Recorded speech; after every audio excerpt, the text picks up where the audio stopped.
amigos, bem-vindos ao Gente que Fala, sempre ao vivo, de meio-dia a 1 pela Rádio Trianon, AM 740 São Paulo, Rádio Universal, AM 810 Santos. Estamos transmitindo direto do estúdio da Rádio Trianon através da nossa fanpage, Facebook/programa Gente que Fala. Estamos também na AltV, www.altv.com.br. Estamos na TV Guarulhos, canal 20 UHF, canal 3 da NET em Guarulhos, ambas 11h30 da noite. Acesse nosso blog, conheça nossos colunistas e colaboradores, gentequefala.com.br, e à sua disposição o WhatsApp 974012235 e um telefone aqui no estúdio da Rádio Trianon, 3289-3580. Estão conosco já a odontopediatra, a doutora Fernanda Castro. Doutora Fernanda, prazer tê-la aqui. Prazer é meu, boa tarde.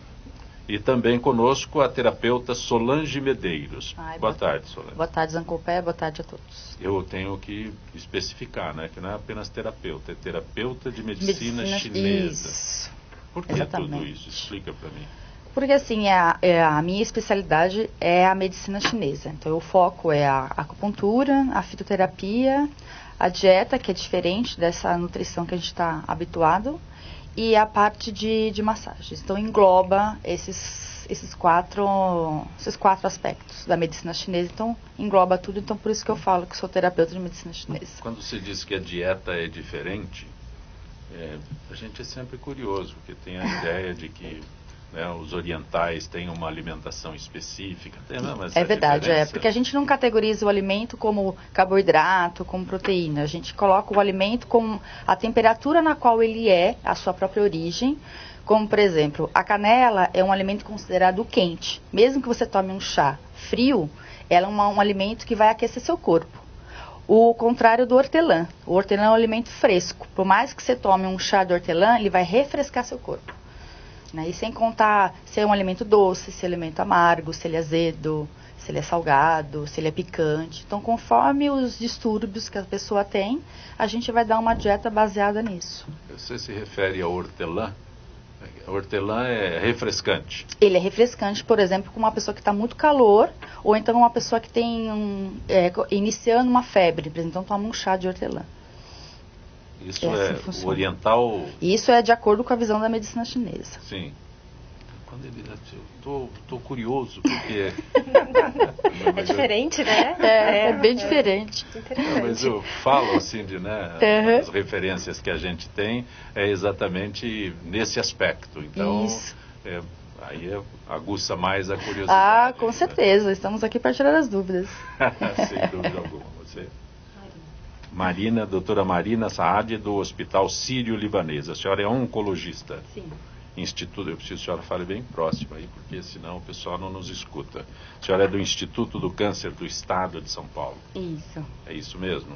Doutora Marina, já tivemos Outubro Rosa, Novembro Azul, agora o Dezembro Laranja. O que é o Dezembro Laranja? Dezembro Laranja é para conscientização do câncer de pele. É uma campanha brasileira, as outras campanhas são campanhas mundiais, né? As outras cores, os outros meses. O Dezembro Laranja é uma iniciativa nossa e é fundamental porque a gente vive num país que não tem a cultura de proteção solar. A gente tem uma maioria da população que não usa protetor solar, que não se cuida, e um câncer que é o câncer mais incidente no país, é o câncer de pele. Vou perguntar bem baixinho para a senhora. É verdade que a gente não usa protetor solar? É verdade. Solange gostou, vocês tem um detalhe muito interessante, né? Que as mulheres se cuidam mais, né? Bem mais do que os homens, né? Os homens são mais teimosos, né? Se contém mais para passar um protetor solar e tal. Mas qual é realmente, né? Quando as pessoas não são assim orientadas a usar o protetor solar. Porque eu tenho um primo que mora nos Estados Unidos e ele usa protetor solar durante o dia normalmente. Habitualmente, né? Isso, habitualmente ele usa o protetor solar sem maiores problemas. Ele vem aqui ao Brasil, ele sai com o protetor solar. Toninho, Não, eu tenho que usar protetor solar. E essa conscientização nós não temos. É isso que a gente quer com a campanha, é isso que a gente precisa fazer. O maior risco, na verdade, é o público jovem. Crianças e adolescentes são o maior grupo de risco porque é a fase em que a gente tem um risco maior acumulado de melanoma no futuro. Então, se a gente conseguir conscientizar o homem a passar protetor solar como ele, e que ele consiga fazer os filhos criarem esse hábito da mesma forma, provavelmente a gente consiga mudar a história natural de uma doença tão grave e tão comum. Mas no dia a dia, aqui na cidade de São Paulo, a gente vai à praia, usar um protetor solar é hábito. Agora, aqui na cidade, nem as mulheres têm o hábito de usar o protetor solar. Isso. Né? Mas, infelizmente, na praia não é hábito. A gente acha que é, mas não é. A gente tem muita gente que vai à praia e passa um verão sem usar protetor solar. Isso é comum? Isso é comum. É comum que eu vá à praia e não use um bronzeador, né? Qual é a diferença? Qual é a diferença? Esclarece a diferença do que a doutora Fernanda acaba de falar sobre... Parece simples, mas sobre bronzeador e protetor. A maioria dos bronzeadores, eles não têm um fator de proteção eficaz. Eles têm um fator muito baixo, que não, a gente pretende um fator de proteção maior do que 30, para sentir segurança, e protetor tem que ser replicado a cada 2 horas. Isso é muito difícil das pessoas fazerem. O bronzeador, ele permite uma queimadura um pouco maior, com um fator de proteção muito baixo. Então, ele não protege. Ele não é adequado para a maioria das pessoas, mesmo para as pessoas morenas. Mas ficar bronzeado é uma maravilha, é o que todo mundo quer. Mas dá para ficar bronzeado e saudável. Doutora Roseli Rossi, prazer tê-la aqui. Igualmente, é um prazer também estar com vocês hoje. A senhora é nutricionista? Sim, sou nutricionista, com especialidade em clínica de nutrição funcional e fitoterapia. O que é a diferença de uma simples nutricionista para uma nutricionista funcional? A nutricionista funcional é aquela que vai fazer uma avaliação de uma maneira generalizada, global, sobre o paciente, sobre o indivíduo, sabendo que todo o nosso organismo trabalha dentro como se fosse uma máquina, uma engrenagem onde tudo se comunica. Então, a partir do momento que eu tenho uma avaliação onde o paciente queixa de algum sintoma, eu vou tentar rastrear através daquele sinal para saber aonde começou aquele processo, qual é a causa que levou ele a ter determinado sintoma, e através disso a gente já sabe como pode conduzir até um prognóstico, dependendo daquele sintoma. Então, a gente vê o paciente de uma forma global, cabeça, corpo e mente, tudo tá trabalhando de uma forma interativa. Não focada. Cabeça, corpo e mente. Trabalhando de uma forma interativa. Então, a gente não vê a doença por si só, aquele foco. A gente não trata só da patologia. A gente trata de um todo. Solange, é bem próxima da tua área. Muito próxima do que você estava pensando, né? Então, a medicina chinesa também trabalha esses aspectos, né? Então, eu falo assim, a gente também trabalha o indivíduo de uma maneira integrativa. Então, a gente é como se fosse... São 4 aspectos, na realidade. Então, a gente coloca a parte física, que é o corpo, a minha parte mental, emocional e a parte energética. Também é saúde, corpo e mente?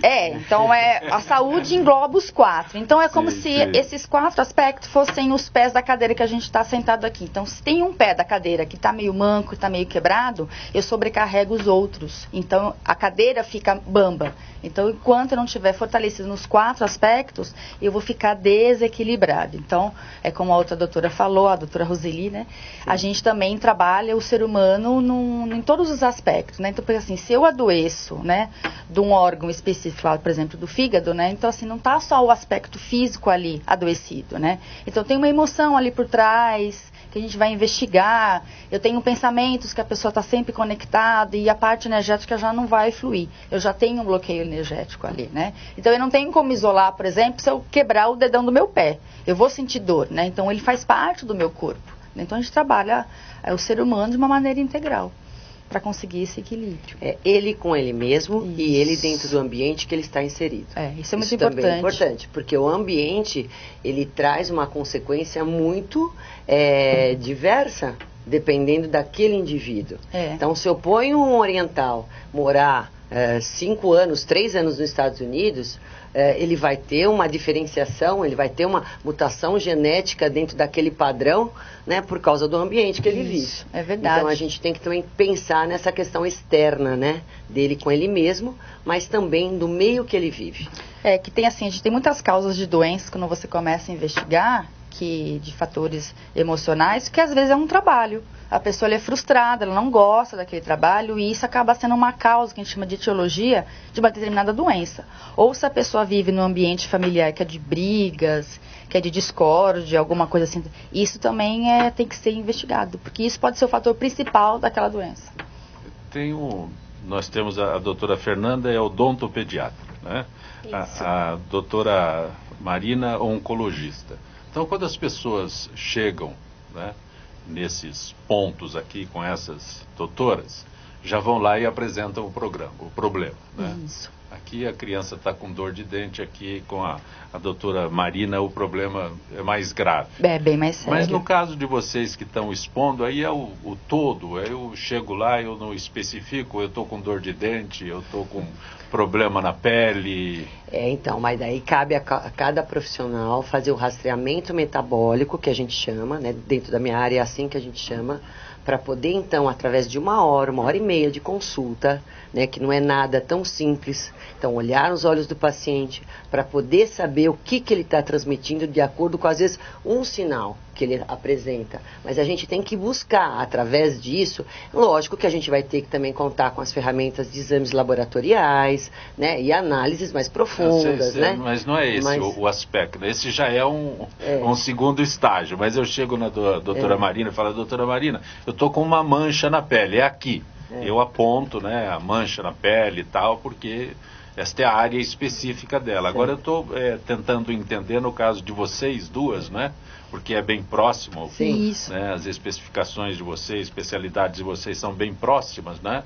Não me parece que alguém chegue lá e meu problema está nessa mancha aqui. Porque assim, o que eu entendo é assim, a gente não deita saudável e acorda no dia seguinte com câncer. Sim, né? Sim. Eu posso falar de experiência própria, que eu já tive mas eu me curei, então assim, eu não deitei saudável e no dia seguinte eu acordei descobrindo que eu estava com, assim como eu, como outras milhares de pessoas. Então é um processo na nossa vida, né, que a gente vai deixando, porque assim, o nosso corpo ele é muito inteligente. Se todos os dias eu acordo com uma enxaqueca, eu fico tomando remédio, todo dia eu tenho dor de estômago, eu fico tomando vários remédios para camuflar, eu estou apenas camuflando, tampando só com a peneira. Eu já adoeci da minha mente, eu já adoeci das minhas emoções e a minha energia já foi embora, né? No meu caso, isso. Lógico que nutricionista, meu carro-chefe o pessoal vai lá para querer emagrecer, né? Sim, né? Ou ser emagrecido, melhor dizendo, né? Tem muita gente que quer que basta ir ao consultório. Né? Eu vou lá no escritório, entro, falo boa tarde para a senhora, quando saio já emagreci? Não. Assim ia ser bom, né? Se fosse assim, eu te garanto que tá numa fila de lá aqui, né? Só de ficar próximo já perdeu alguma coisa. Então, é isso que eu digo. Mas realmente tem muita gente que vai lá com essa intenção, é a maioria das pessoas, né? São a maioria das pessoas. Mas daí a gente. Outras coisas. Exatamente. É através de uma boa conversa, de toda a experiência profissional que você vai então buscar o porquê chegou aquele indivíduo naquele estado e aí a gente vai dando então, norteando os caminhos para poder fazer condutas, intervenções que sejam realmente efetivas para chegar no objetivo fim. Acho que se eu puder só fazer um comentário, desculpa, acho que elas são muito importantes nessa fase da prevenção que a gente está conversando, mas acho que depois, no meu caso, por exemplo, dos pacientes que já têm o diagnóstico, elas também me ajudam muito. Acho que eu tenho muita paciente que eu preciso desse acompanhamento em paralelo, até para ajudar no tratamento, para deixar o paciente melhor, às vezes para perder peso, para ajudar o tratamento. Por exemplo, esse exemplo que a Roseli falou do Japão é interessante. A gente sabe que mulheres japonesas, quando vão morar nos Estados Unidos, elas têm mais câncer de mama do que elas tinham quando elas eram japonesas. Por conta da alimentação. Por conta da alimentação, do hábito de vida, enfim. Então, isso acho que está tudo bastante entrelaçado aqui, a minha área com a delas.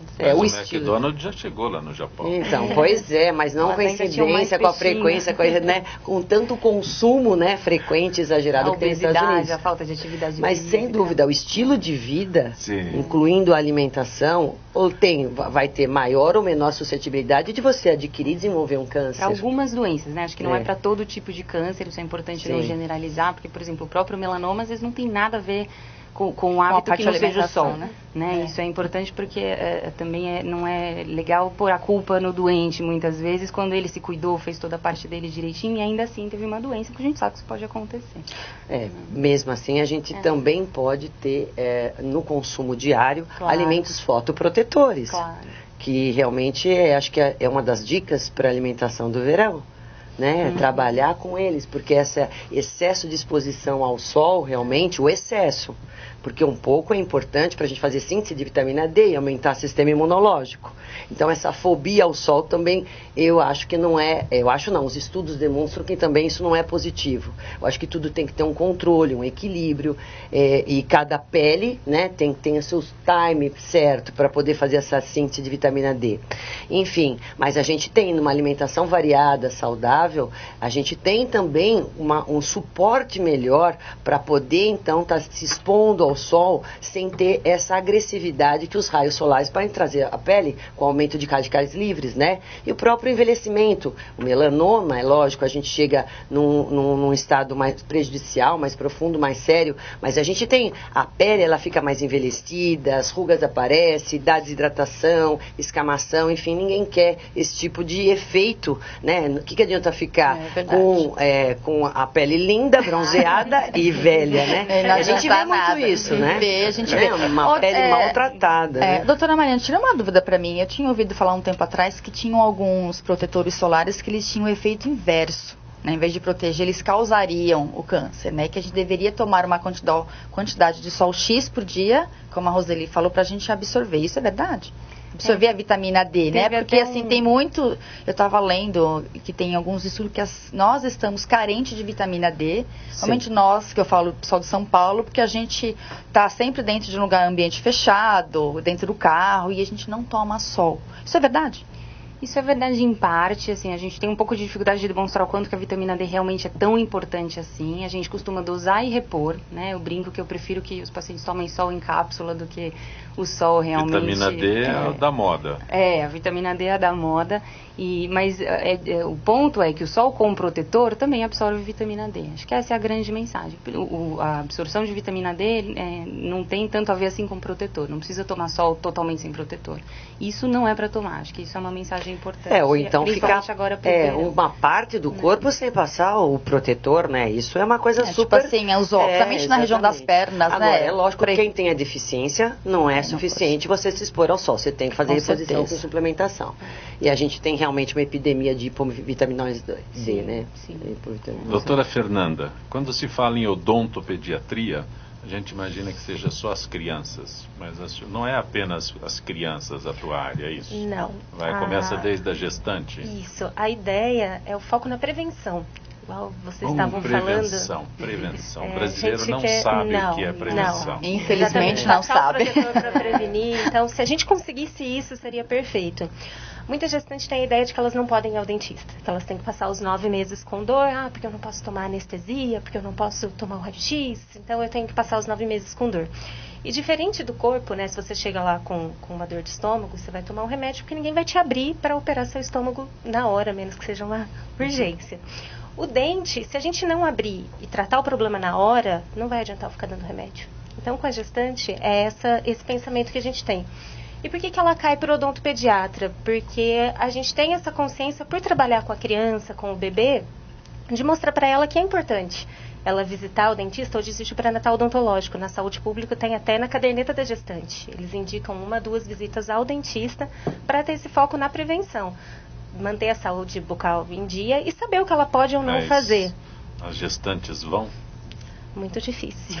Ainda é um público que não chega tão frequente ao nosso consultório. Quando a senhora fala em prevenção, este é o primeiro ponto, né? Indica, mas não atende a indicação. Em saúde pública, elas vão mais do que aos consultórios particulares, até por conta da caderneta da gestante, que é meio que uma obrigação.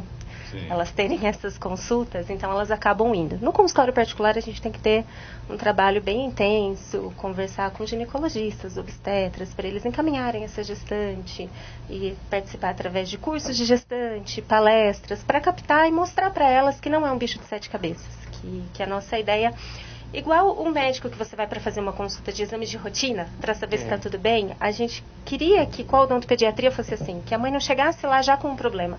A criança com a cárie, com 2 anos e já perdeu os dentes da frente, os dentes do fundo já estão a famosa panelinha, né, entre aspas. 2 anos? Sim. 2 anos. Qual é a idade que Nossa, muito precoce, né? Para você ver como é que está a alimentação dessa criança, sim, né? Tem tudo a ver. Exatamente. Alimentação. Por isso que a nutrição é base e suporte, não é porque eu sou nutricionista, mas de tudo. Ela realmente, você vê uma criança que tem com 2 anos cárie, é porque foi mal alimentada desde que nasceu, né? A gente para bater na mãe, né? A gente não faz orientação, né, nutricional, porque não é o nosso papel, mas a gente orienta a mãe a questão da ingestão frequente. Então, assim, muita criança tem o livre acesso ao armário, livre acesso a doce. Então, a ingestão frequente de carboidrato, junto com a falta de escovação... Pronto, é o que basta, né? Não tem outra alternativa. É o ambiente propício, né, para a cárie. Qual é a idade que a mãe já deve começar a se preocupar com os dentes do bebê? Que a senhora citou 2 anos aí, quando chegou já deveria ter uma preocupação anterior. Antes. Então, assim, é difícil às vezes a gestante chegar até o consultório e o bebê sem dente ainda, né? Você fala assim, nossa, mas você vai fazer o que no bebê sem dente, né? Não tem dente, você é dentista, não precisa ir. Mas a gente... Essa prevenção para a mãe, de passar até algumas orientações do que pode estar acontecendo com a boquinha do bebê. Hoje em dia existe também o teste da linguinha para evitar o desmame precoce. Então, a gente orienta a mãe sobre isso. Mas muitas mães já aparecem no consultório com a criança com os dentes já. Mas o que a gente indica mesmo, que a gente pede, é que se não leva antes de ter dente, a partir do nascimento do primeiro dente. Porque daí tem que ter o cuidado. Tem que escovar, tem que usar pasta de dente, tem que ter flúor. E aí tem que receber todas essas orientações. Porque se deixa para receber lá na frente, pode já estar fazendo tudo. Doutora Fernanda, no Brasil a imagem do dentista é de um terrível inimigo. Eu estava falando isso para ela um pouquinho antes a gente entrar, os meus traumas de infância.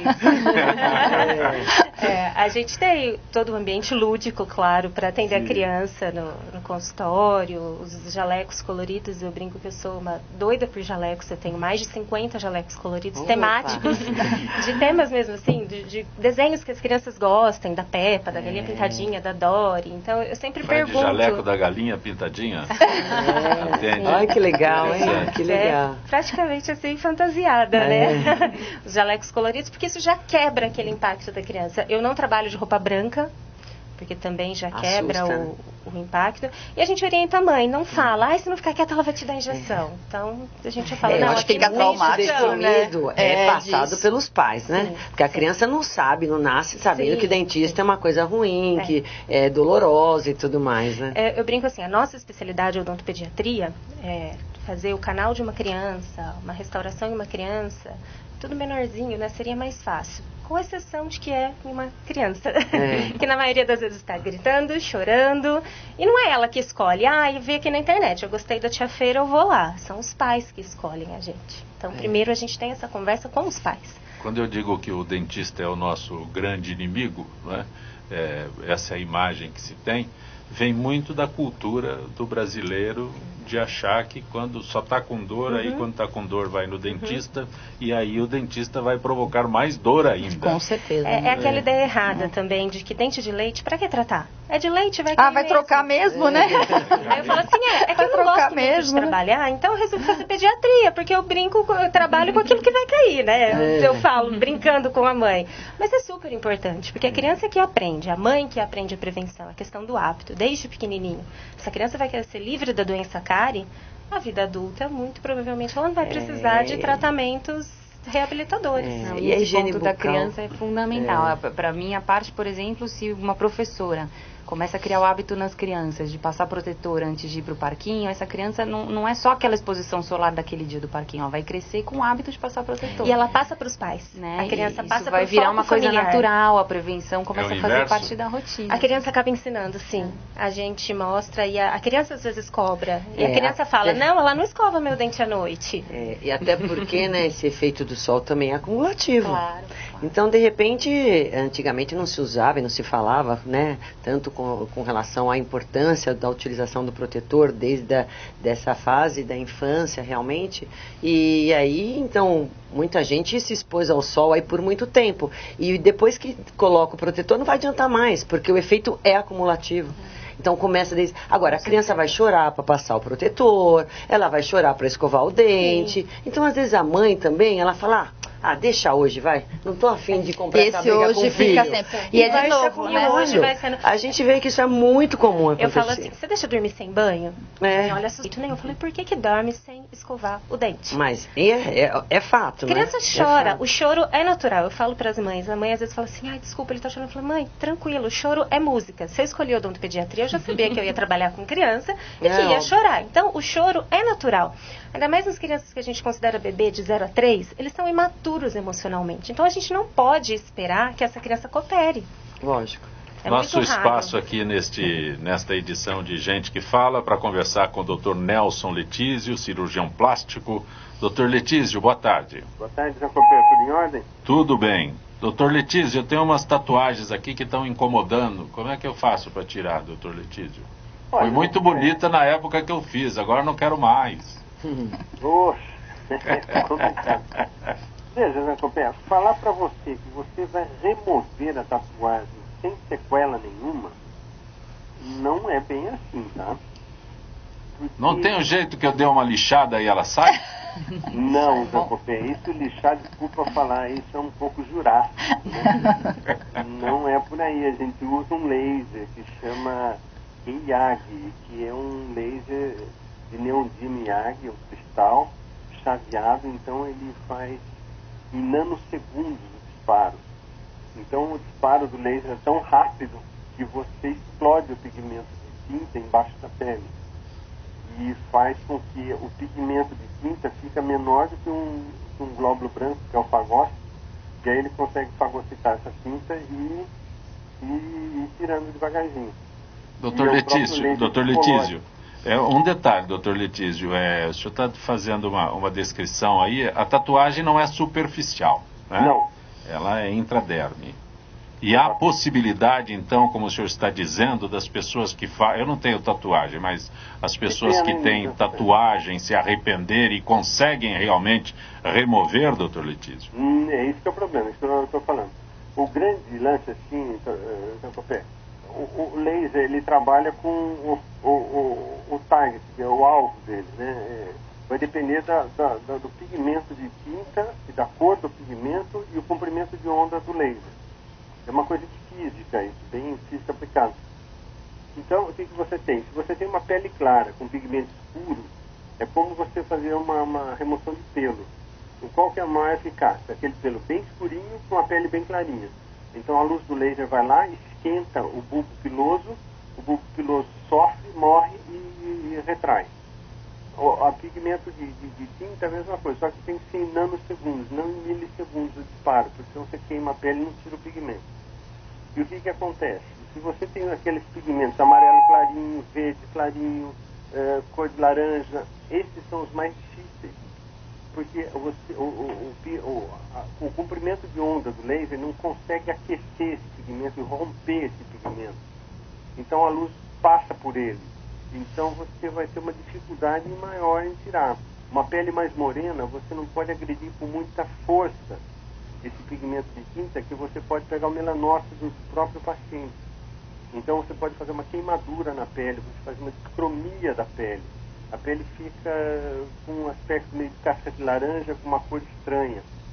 Então tudo isso tem que ser pensado na hora que você vai tentar fazer uma remoção de tatuagem. Então, qual que é o melhor aconselhamento ainda, Zancopé? Pense bem antes de fazer uma tatuagem.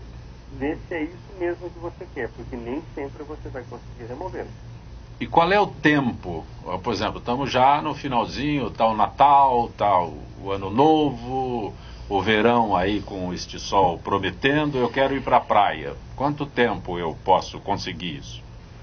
Zancopé, aí é uma coisa interessante até, né?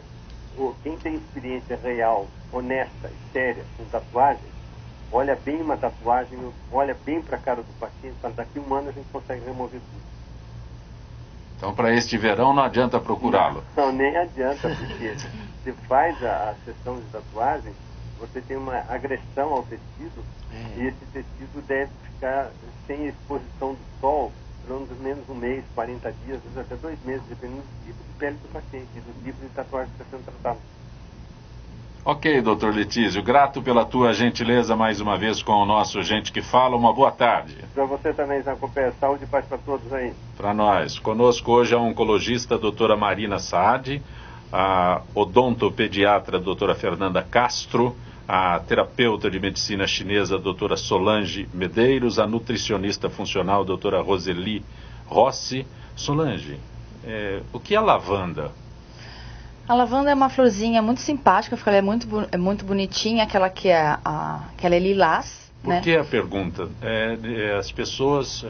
é lavanda. Ficou tão comum o termo lavanda. Ficou muito pop, né? Não, ficou tão comum que eu me sinto na necessidade de perguntar o que é lavanda. Então, ela é uma flor que ela é de origem do Mediterrâneo. Um perfume. Não, água de lavanda, né? Não. Na realidade, usava bastante. Então, assim, é uma flor de origem do Mediterrâneo, que ela é lilás, né, assim. E quando chega, assim, final da tarde, principalmente em época de primavera, assim, ela exala um perfume que eu falo que traz aconchego, né, que ela é antiestressante, tudo isso. Então, eu uso bastante também no consultório, né, assim como eu imagino que a doutora Fernanda também possa usar, porque ela acalma. Então, assim, às vezes eu recebo muitas pessoas, como, por exemplo, né, a primeira sessão de acupuntura, né? Então, nunca recebi agulha. Será que vai ser a agulha do dentista? Não é a agulha do dentista, né? Então, é uma agulha superficial, é mais ou menos a espessura do fio de cabelo, que ela é subcutânea.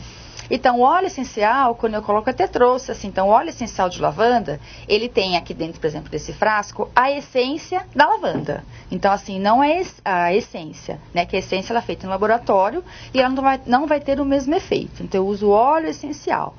Então, assim, eu coloco normalmente nesse aromatizador elétrico, misturo com um pouquinho de água e aí ele fica todo no ambiente. Então, assim, ele é excelente para deixar a gente mais calmo, mais tranquilo, né? Então, assim, ele não tem muitas contraindicações, então pode ser usado tanto por gestante, por crianças, por idosos, que nem, por exemplo, no caso de crianças, eu já aconselhei algumas pessoas a usar umas gotinhas no abajur do quarto da criança, né? Então, coloca, antes de acender a lâmpada, porque a lâmpada fica quente, você coloca o óleo, a lâmpada pode explodir, então coloca umas 2 gotinhas, hora que aquece a lâmpada, exala no quarto. Né? Então, assim, Simples assim? Simples assim. Eu posso colocar umas 2 gotinhas também, por exemplo, no banho da água da criança, quando ela está muito agitada, né? A única contraindicação da lavanda não é usar em pessoas que estão em quadros depressivos muito profundos, né? Como ela deixa a gente mais calma, ela pode ter efeito inverso. Né? Ela pode deixar a pessoa mais depressiva ainda. É a única contraindicação. Então, assim, ter uma feridinha, uma queimadura, é o único óleo que eu posso abrir, pegar umas gotinhas, por exemplo, e passar na minha pele, por exemplo, né? Então, é o único óleo que a gente pode usar diretamente na pele. Os outros a gente não pode. Tem queimaduras, ele tem outras contraindicações. Todo óleo essencial tem uma contraindicação. Então, assim como a doutora Roseli, eu também trabalho com a fitoterapia. Não é porque é plantinha que você pode sair abusando de chás, de óleo essencial. Sim. Então, o óleo essencial ele tem uma concentração muito grande daquela planta. Então, ele tem que ser usado com moderação. Então, assim, a melhor maneira é sempre assim, ou através desse aromatizador elétrico, ou você pode colocar umas gotinhas numa lâmpada, colocar num creme, antes de acender, porque eu já fiz isso, por experiência própria. Coloquei na lâmpada, a lâmpada explodiu. Foi testar para ver, porque foi uma boa experiência. Ouviu aqui no programa, antes de acender a lâmpada. Antes de acender a lâmpada, por favor, do abajur. Então, essa lâmpada... e explodiu. Pegou e explodiu, aí eu levei um susto. Então, assim, a gente pode colocar nos ambientes, né? A gente percebe que o ambiente... Pode colocar no travesseiro? Pode, a gente pode fazer também a plantinha seca, a gente pode fazer um recheiozinho no travesseiro, né? Um chassi ou com tecido de algodão, ou então com... Que tenha porosidade. Isso, então você pode colocar na roupa... de cama, por exemplo, na roupa de banho, então que você... Nos pijaminhas das crianças, enfim. Todas têm experiência. Então, aí ele deixa a criança mais calma, né? O idoso também, tem muitos idosos que são muito agitados, então os pacientes de consultórios, eles normalmente, às vezes, no caso, já chega numa doença oncológica, a pessoa já está muito estressada, né? Ela já está com os pensamentos lá na frente, será que eu vou sobreviver? Será que eu vou morrer? Então, ele acalma, ele tem a lavanda lavanda, ela tem essa propriedade. Então, uma outra maneira que a gente pode usar a lavanda, por exemplo, fazer o escaldapés. Apesar de estarmos entrando no verão, eu faço um escaldapé com água mais morna, né? Não vou fazer com água mais quente, como a gente faz no inverno. Porque o que acontece? Na medicina chinesa, a gente fala que tem que ter os pés quentes e a cabeça fria. Normalmente a gente tem o inverso, né? A gente tem a cabeça muito quente devido às preocupações e os pés gelados. Então, você fazendo no final do dia, né? Em escaldapé com uma água bem morninha até a altura dos tornozelos, umas 2 gotinhas de lavanda, fica ali até a água mornar, você tira e vai dormir, vai ajudar também a ter uma noite mais tranquila, evitar insônia, né? E se acorda mais disposto no dia seguinte. Dá pra fazer esse escaldapé assistindo televisão? Pode. Não vai ficar assistindo o programa, você vai assistir. Não vai ficar assistindo noite. Colocar uma música ambiente, um chazinho de camomila. E também você vai deitar. Na temperatura mais calma. Não vai colocar o escaldapé assistindo um noticiário lá de violência, assistindo futebol, né? Então não vai... Ou política, por exemplo. Ou política. Então você não vai relaxar absolutamente nada. Então é importante esse ambiente estar preparado para eu dormir.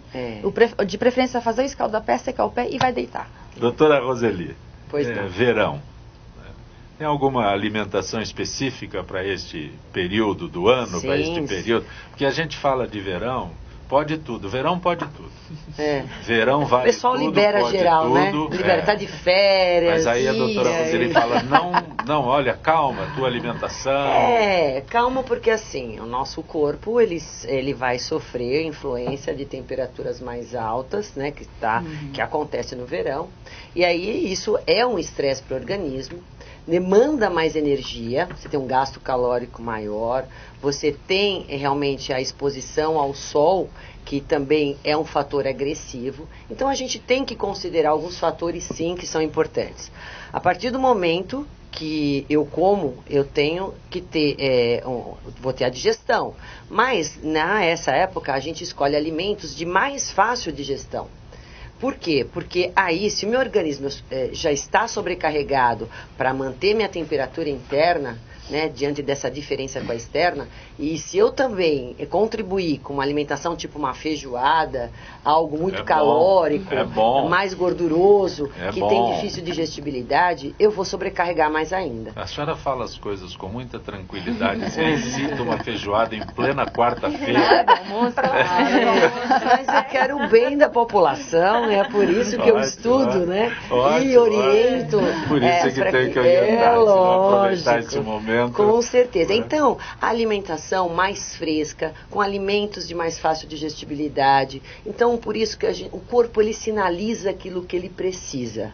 Né? Na verdade, preferência por saladas, verduras, legumes. Nessa época, mesmo quem não gosta, ele vai sentir mais necessidade de consumir carnes mais brancas, peixes, enfim, frangos com menor teor de gordura, frutas, sucos. A hidratação é essencial, né? Não só a água, porque a água é insubstituível. Nós temos aí que aumentar essa hidratação, porque a gente tem maior dispêndio através do suor, mas também através da água de coco, de sucos, de chás gelados, por que não? E também consumir, diante dessa alimentação variada, alimentos que são fotoprotetores, como eu disse antes, por causa dessa exposição ao sol que se faz com maior frequência. Então, alimentos ricos em vitamina C, vitamina E, a gente sabe quem são os alimentos fontes de vitamina C que são os mais comuns, que são as frutas cítricas, apesar que o pimentão, gente, é riquíssimo em vitamina C e pouca gente sabe. A gente tem aí a vitamina E nos óleos vegetais, no amendoim, no germe de trigo, eles são poderosos antioxidantes. A senhora fala com muita facilidade, a senhora relaciona todos esses alimentos, mas eu, por exemplo, a senhora está falando grego para mim, eu não sei onde tem essas vitaminas, tudo isso. Vitamina C, vitamina E, é grego? Não, pois não, então vamos traduzir. Não, vitamina C, não, eu entendo uma coisa. Não, entendo uma coisa, a vitamina C, né, é facílimo, todo mundo associa logo a um suco de laranja, né? Sim. Mas as outras vitaminas, o organismo não produz. Não tem produz. Que ser ingeridas. São essenciais que devem ser consumidas pela alimentação diariamente. Isso. Mas aí o que eu falo é que a gente não sabe identificar. Sim, com certeza. A gente não sabe como. Então a senhora fica citando as vitaminas, tal, olha, tem aqui, tem ali, mas eu acho a dificuldade pra de identificar, né? de relacionar o alimento com a fonte de vitamina. Então, eu acho que eu posso falar que uma alimentação variada é muito mais fácil. Aquela história do prato colorido? Exatamente, a salada colorida, porque eu vou ter aí o verde, o amarelo, o vermelho. A gente não fala que o prato colorido só é bonito para os olhos, ele é bonito para o corpo, para a saúde da gente. Então, tudo começa dessa forma. Lógico, a alimentação está ligada a prazer, está ligada também a visual, a pessoa tem que gostar daquilo que come. Mas se ela comer um prato colorido, desses vegetais que são fotoprotetores, né? A gente tem aí nos verdes, é uma substância que é ruim de falar o nome, a luteína, ela é bárbara como fotoprotetor, né, para a nossa pele. A gente tem os amarelados, alaranjados, que tem a vitamina A, os carotenoides, manga, cenoura, né, riquíssima em carotenoide. E são alimentos fáceis de consumo. Nós moramos num país tropical e tem muita gente que esquece disso, né? Paga caro por uma alimentação industrializada. Então, alimento de verdade, gente, é alimento barato, é aquilo que a gente deve comer com variedade e com frequência. Se nós tivermos essa alimentação, te garanto que nós vamos ter no nosso organismo tudo aquilo que a gente precisa, né? Só que aí, nessa época do ano, todas as vitaminas, minerais, enfim, proteínas, carboidratos e assim, e gorduras boas, né? Que nós precisamos de tudo isso. Agora, no verão, a gente tem esse enfoque, né? Esse detalhe que é super importante, de ter alimentação com maior teor de água, mais vitaminas, mais minerais, nesses alimentos mais crus, mais frescos, que essa época do ano exige mais isso. Sem contar que a alimentação, né, de acordo com a medicina chinesa, é a nossa principal fonte de energia, né? Sim. Então, por isso que é importante que a doutora Roseli falou da alimentação, porque ela é a principal fonte de energia. Quando a gente não come bem, come, por exemplo, esses alimentos pesados, uma feijoada, um churrasco, a gente fica cansado depois, né? Sim, você fica sem energia, né? Quando você come alimentos maior, que o próprio corpo está necessitado porque e pedindo... a digestão consome muita consome, energia. então assim, o corpo, então ele tem que... Toda a energia que eu tenho agora é para direcionar para a digestão. Então, eu não consigo ter foco, não consigo trabalhar, não consigo estudar. Então, à tarde, então, você quer uma rede e dormir. Por isso é que dá sono depois por da feijoada. Por isso que dá sono. Pós-prandial, né? Exatamente. É um processo chamado termogênese, que é o gasto de energia que a gente tem para digerir os alimentos. Tem algumas perguntas aqui. Doutora Marina, Jaime do Jardim Bonfilholi pergunta à senhora se há comprovação científica que o bronzeamento artificial pode aumentar o risco de câncer de pele. Sim, totalmente. Tanto que ele é proibido no país e ele não deve ser feito. A câmara de bronzeamento artificial aumenta o risco de melanoma, que é o câncer de pele maligno, e realmente não deve ser utilizado. Aqueles sprays de bronzeamento, esses geralmente costumam ser liberados pela Sociedade de Dermatologia, contanto que isso seja feito de uma forma regulada em algum lugar, porque isso acaba sendo mais um tingimento da pele e isso sai depois. Agora, o bronzeamento artificial mesmo da câmera de bronzeamento é totalmente proibido e não deve ser utilizado. Isso é super importante, a pergunta do Jaime. Doutora Fernanda Marcos de Pinheiros, a adição de flúor à água servida à população reduz o índice de cáries, principalmente em crianças? Sim, é uma medida pública, né, para combater as cáries, inclusive as cáries não, porque cárie não existe plural, cárie é uma doença. É uma medida pública que ajudou muito, porém, além disso, a criança também deve usar o uso da pasta fluoretada. E tem que ter 1.100 ppm de flúor. Então, muita gente acha que criança menor de 5, de 6 anos não pode usar pasta com flúor, mas não só pode como deve. Inclusive, já é uma recomendação da Associação Americana e Brasileira de Odontopediatria e da Sociedade Brasileira de Pediatria. Então, pode usar na quantidade correta, claro, não vai deixar a criança com a pasta na mão. A gente orienta a quantidade que tem que colocar. Sim, de forma supervisionada pelos pais, não deixar a criança comer a pasta, né? Solange, Daniela da Vila Mariana, a acupuntura realizada nos Estados Unidos com agulhas de laser é tão eficiente quanto a tradicional chinesa?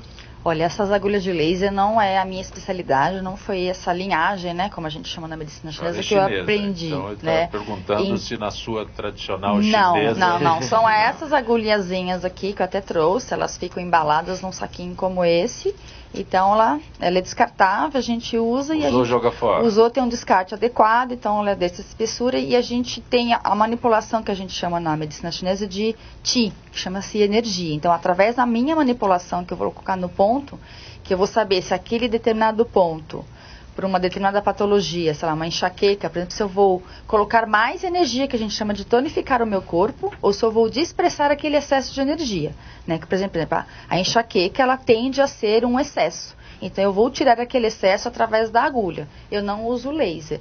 Né? Então, eu acho que ela tem uma eficácia melhor, a agulha tradicional, através... A senhora fala que é descartada, até bem pouco tempo as pessoas que faziam acupuntura... Levava para casa, né? Eu tenho minha própria agulha. Não. Então, isso aqui é um descarte, a gente usa, tem aquele descarte apropriado, né? Que é aquela... descarpar, que a gente coloca mas e a gente agulha, então as pessoas se orgulhavam de ter as próprias... Eu faço acupuntura com as minhas agulhas. Não precisa. Porque assim... Não deve. Não deve, porque assim, aquele material é perfurante, então ele pode cair, pode aquele frasco cair, a pessoa se corta, ou uma outra pessoa da casa... de curiosa, quer ir lá, mexer, então não é adequado. Então a gente usa e joga fora, porque isso aqui, ele tem, algumas pessoas faziam isso, porque antigamente as agulhas eram mais caras, né? Sim. Hoje em dia ela tem um preço muito mais acessível e não vale a pena levar para casa, né? Porque é uma economia que a gente chama de economia burra, né? Vamos dizer assim, a pessoa pode até se machucar. Então a gente usa e joga fora. Pra que eu vou na dentista levar a minha criança para aquela vai cair mesmo. Vai cair. Dente vai cair, né? Doutora Roseli Carla do Paraíso, os alimentos transgênicos são prejudiciais? Sim, os estudos demonstram que realmente os alimentos transgênicos são prejudiciais porque eles são irreconhecíveis pelo corpo humano. Então, tudo aquilo que teve uma modificação genética, e é isso que vem da transgenicidade, ele não vai ter reconhecimento pelo nosso sistema imunológico e a partir disso ele vai começar a ser agredido, né? Vai ativar o sistema imune para isso. Então, ele causa vários problemas com relação a essa ingestão, né? Dependendo do consumo, de quem é essa pessoa, de que estado ela está. Então, tudo isso também depende, né? Da frequência que ela come, né? Se é um indivíduo de risco, se tem, por exemplo, uma criança que está comendo aquilo com uma frequência muito grande, se é um idoso, se é uma gestante. Então, a gente tem que colocar também essas características, tendo mais ou menos problema em estar consumindo isso. E esses alimentos orgânicos que estão na moda aí? Os alimentos orgânicos são aqueles livres de pesticidas, agrotóxicos, e realmente são os mais aconselháveis. Tomate né? sem o veneninho não vai. Então, eles são feinhos, são pequenos, mas não vai por quê? Não entendi. Se não tiver não vai, se desenvolve? Não desenvolve. Tá, realmente tomate tem algumas... extremamente sensível. Todas as vezes que se fala de alimento orgânico, que eu vejo tomate lá, eu falo, mas esse daí tem que explicar como é que fez para sobreviver. Você sabe de uma coisa que eu fiquei... Então, só complementar, acabar de responder a pergunta, realmente os orgânicos são mais orientados, mas infelizmente são alimentos ainda mais difíceis de ser consumidos pela nossa população, porque são alimentos que têm um valor muito maior. O custo é maior, eles são mais perecíveis, eles vão se estragar com mais facilidade. Então aí, realmente, eles às vezes são mais... são feinhos, são menores, isso e aquilo. Então, às vezes, isso ainda para nós não é uma realidade. Para muito poucos essa realidade existe ainda. Agora, com relação ao que a gente falou, o jeitinho brasileiro, eu ainda vi uma matéria outro dia que me espantou, porque diz que muita gente coloca aquilo lá como orgânico, né, o alimento como orgânico, mas à noite ele coloca, né, o pesticida, isso e aquilo, e acha que depois vende como orgânico. Não é agrotóxico, é fertilizante. Exatamente. Só muda o nome, né? O jeitinho brasileiro. Doutora Marina Alessandra do Ipiranga. Ela diz aqui que tem uma tia que sempre tomou muito sol. Recentemente foi acometida de câncer ósseo. Alguma relação? Aí precisa ver se esse câncer nasceu no osso ou se ele é uma metástase de algum outro lugar. É muito comum, osso é um lugar muito comum de metástase, que é quando a doença nasce em um lugar e viaja para lá. Então, se ela tiver, por exemplo, um melanoma, ela pode ter uma metástase no osso e aí tem relação com o sol. Ela pode ter um câncer de mama que foi para o osso. E isso é importante porque às vezes as pessoas confundem, tem câncer no osso, mas se ele nasceu na mama, é um câncer de mama e deve ser tratado como câncer de mama. A gente trata de acordo pelo lugar onde o tumor nasceu. É mais metástase do que... O osso costuma ser mais metástase. Existem alguns tumores que começam no osso e por isso que é importante, são mais raros e o tratamento é bastante diferente. Então por isso que é importante saber de onde ele nasceu. Doutora Fernanda Marcela de Santos, remédios para aliviar dores no nascimento dos dentes. Tem um que era um mais famoso, ele não é do seu tempo. Você tem efeito real ou é apenas psicológico? Tem, eu acho que inclusive o Nenedente, sim, e inclusive deve se tomar muito cuidado com ele. Porque o Nenedente, ele é um anestésico, né? Ele tem anestésico na sua composição. Como ele é vendido sem receita na farmácia, tem um bebê bonitinho na capa, a mãe acha que pode usar igual água. Então, assim, o Nenedente a gente recomenda até com receita. Em último caso, existem outros métodos que a mãe pode utilizar. Então, tem os mordedores que tem um cooler, tem uma parte que tem água, que a mãe pode deixar na geladeira, beber, para ver se não vai queimar a boquinha, né? O gelado. E a mãe pode dar para o bebê para aliviar esse sintoma do nascimento dos dentes, ele ajuda a aliviar. A dedeira de silicone também pode ser utilizada para fazer massagem em toda a região da gengiva, ela não serve para escovação, mas ela serve para massagear. E a camomilina C, que ela é natural, então pode colocar na água, no suco, no leite, ou fazer uma papinha mesmo com a camomilina C e passar. Realmente eles aliviam, mas muito cuidado com o Nenedente. Doutora Marina, nós estamos aí em dezembro, eu já fiz referência a isso, primeiro outubro rosa, depois novembro azul, agora dezembro laranja. A eficácia dessas campanhas, vocês sentem realmente que elas... A gente sente, porque aos poucos a gente vai conseguindo, primeiro, diagnosticar mais. Então nessas campanhas a gente aproveita para fazer mutirão de diagnóstico e incentivar as pessoas a irem atrás das pintas e dos melanomas, eventualmente, que já estão lá. Mas aos poucos, isso é uma medida que a gente vê ao longo de muitos anos, mas com câncer de mama, por exemplo, que o outubro rosa é mais antigo, ao longo dos anos isso teve um impacto brutal, assim, de diagnóstico precoce, de descobrir as doenças numa fase em que elas são curáveis.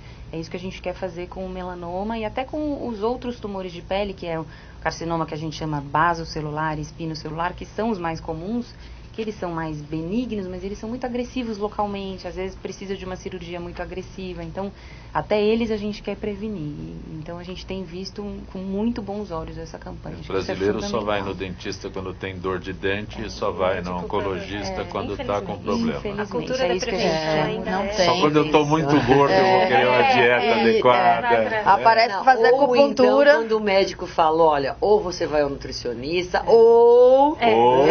Quando existe o ou. Quando existe o ou. Aí é que... Mas isso a gente pega muito no homem, né? O homem é assim. Não sei. A mulher é assim. Não sei. A nossa não tenho nenhuma referência. Não, e o homem para melanoma tanto, é importante, porque às vezes mesmo quando a lesão já está lá, ele não vai. É isso que é impressionante. São mais A mulher resistentes. é mais cuidadosa, né? Às vezes a gente tem pacientes que ficam com aquela lesão preta, grande, sangrando, e ele não conta pra ninguém. E se a esposa não vê e não fala, o que é isso? De onde isso apareceu? Ele não vai atrás. E não arrasta pro médico. Isso é muito... Tem que arrastar. A gente tem que arrastar. Isso é verdade. As pessoas também me procuram normalmente quando já estão com uma dor, por exemplo, assim, né? Tem muita gente que me procura por dor, de uma maneira geral, né? Uma hérnia, por exemplo. Se eu disser que é uma terapia, uma alternativa, pode ser desse. Sim. E o brasileiro não tem esse hábito Não tem. Como as outras três aqui estavam falando, a gente não tem hábito da prevenção. Sim. Então as pessoas normalmente quando me procuram já estão com uma hérnia de disco instalada, por exemplo, na lombar, já fizeram cirurgia, já tem vários pinos e assim, aí o tratamento ele é muito eficaz. Mas ele talvez não tivesse a mesma eficácia que se a pessoa começa a ter procura. Que é o que a gente estava falando anteriormente. O nosso corpo ele é inteligente. Então eu vou sentindo dores, vou sentindo. Eu vou deixando. Eu vou deixando e quando a gente vê. As pessoas convivem com a dor. É como se fosse, entre elas, como se fosse normal. Ter dor, as pessoas acham que é. Eu vou lá na farmácia. A dor é maior que a tua. Isso, é aquela briga, né? Pra ver que aquela comparação, competição. Então aí já vai. Tô acostumada com isso, né? Então eu assim, não vai sair, eu já tô acostumada com isso. Eu nem tomo remédio. Ou então tomo e aí remédio acaba de forma crônica. Começa a conviver com a dor e o remédio ele camufla aquilo, né? Então a gente sempre pergunta qual é o seu nível de dor, de 0 a 10, sendo 10 mais intensivo, qual? Às vezes as pessoas não sabem. Qual é o seu nível de dor? Eu não sei. Já perdeu porque ela já perdeu a referência. Ela não sabe mais o que é dor. Então, quando vem aí, isso também fica um embrolho, né? Apesar de que a gente tem outras maneiras de fazer esse anamnese, que a gente chama não só da entrevista, mas a gente faz uma anamnese através da avaliação da língua, né? Que ali tem muitas informações sobre todos os órgãos. Aí eu vou conseguir absorver essa informação para saber qual realmente é a causa e a origem dessa doença, dessa Doutora dor. Solange Medeiros, tem uma forma de localizá-la nas redes sociais? Como eu faço? O meu site é solmedeiros.com.br. solmedeiros.com.br. Meu telefone é 99376-7637, 99376-7637. O Facebook também está como Sol Medeiros e o Instagram está como Sol Medeiros 22. Grato por ter vindo ao nosso Imagina, eu que agradeço a você e a todos. Um abraço no seu Pedro Sanches. Ah, tá bom, obrigada. Meu tio. É o tio. Roseli, grato por ter vindo. Tem uma forma de localizá-la? Sim, é www.equilíbrio-nutricional, que é minha clínica.com.br. E no Face, eu estou também na Clínica Equilíbrio Nutricional e doutora Roseli Rossi, tanto no Face como no Instagram. Grato por obrigada também pelo convite. Espero que todos aí acabem descascando mais e desembalando menos, comendo comida de verdade, Maravilha. Inclusive no verão. Fernanda Castro, odontopediatra, como localizá-la? É só procurar por Tia Fer Dentista, tem uma página no Facebook e no Tia Instagram Fer? também, Tia Fer. Tia Fer. Tia Fer Dentista, vai ter uma... FR da Fernanda. Isso, de Fernanda, que aí é mais fácil de achar. E tem o celular também, que é 11 970831902. Grato por ter vindo. Obrigada aqui. a vocês. Doutora Marina Saad, como localizá-la? Acho que o meio mais fácil através do Hospital Sírio-Libanês, né? Entrando em contato com o hospital. Eu sou do grupo do Centro de Oncologia de lá. E acho que eu queria aproveitar só essa mensagem. Acho que esse canal é fundamental. Se a gente puder convencer uma pessoa que estiver ouvindo a começar a usar protetor solar e mudar o hábito da casa, da família e dos filhos, eu já me sinto absurdamente feliz por ter participado. Então eu queria agradecer. Que eu tenho jeito? Tem. Sempre tem. Queria agradecer o convite. Obrigado, é muito bom. Gente que fala tem a direção geral do jornalista Fausto Camunha, a diretora de produção Zenilda Salvato, redação Pedro Esquiavon, produção cultural Ricardo Godoy, na rádio Trianon Benebene, Cléo Rodrigues, Neildo Neres, Ricardo Valim, na direção da TV Guarulhos Fernando Mauro, na direção da UTV Alberto Luquete, na técnica James Eduardo, Paulo Afonso e Iago Matsumoto. Estaremos de volta amanhã, meio-dia. Gratos, até lá.